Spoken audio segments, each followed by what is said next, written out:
If you grew up in the 1970s, you didn't just grow up. You survived a world that had no safety nets, no screen time limits, and absolutely no participation trophies.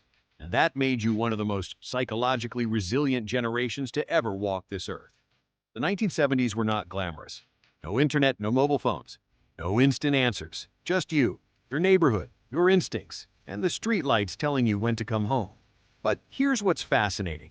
The very hardships of that era quietly shaped a generation with a psychological makeup that modern science now deeply admires. So let's break it down. What does psychology say about people who grew up in the 1970s? People raised in the 70s learned something that today's generation is desperately trying to relearn: how to sit with discomfort. There was no Google to answer every question, no therapist on your phone, no one rushing to validate your feelings 24/7. You figured things out. You fell off your bike, you got back up, and nobody filmed it. You fought with your friend. You worked it out without a mediator. Psychologists call this distress tolerance, the ability to handle pain, uncertainty, and frustration without falling apart. And 70s kids have it in abundance. Not because life was easy, but because nobody protected them from the hard parts. Here's something interesting. Before social media, before texting, before DMs, people actually had to read faces, read rooms, read silence. 70s kids grew up making eye contact, telling stories, sitting around dinner tables, and having real conversations with real people in real time.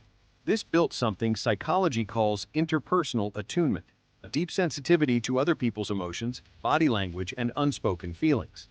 That's why people from this generation are often the best listeners in the room, the ones who notice when something is wrong, even when you haven't said a word. In the 70s, children were not helicopter. Parents said, "Go outside and play," and meant it. No GPS tracking, no check-ins every hour. This freedom, as scary as it sounds today, was psychologically golden. Research shows that children who are given unstructured, unsupervised time develop stronger problem-solving skills, higher self-confidence, and a greater sense of personal identity. 70s kids learned to make decisions, real decisions with real consequences. And that wired their brains for independence, creativity, and self-trust in a way that is genuinely rare today.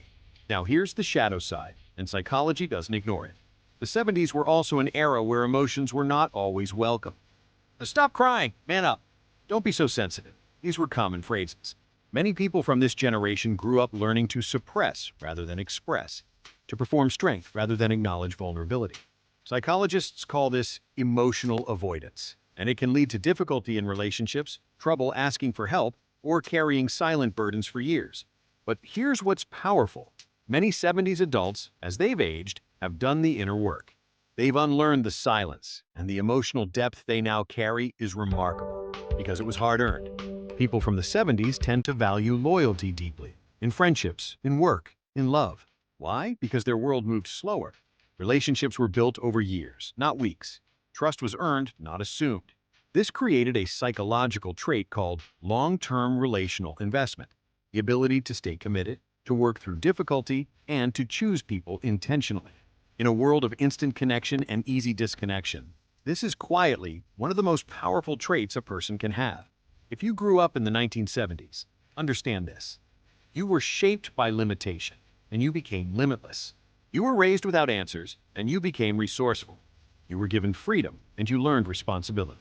Psychology doesn't just study your generation with curiosity, it studies you with respect, because the world tried to make you tough, and instead, it made you deep.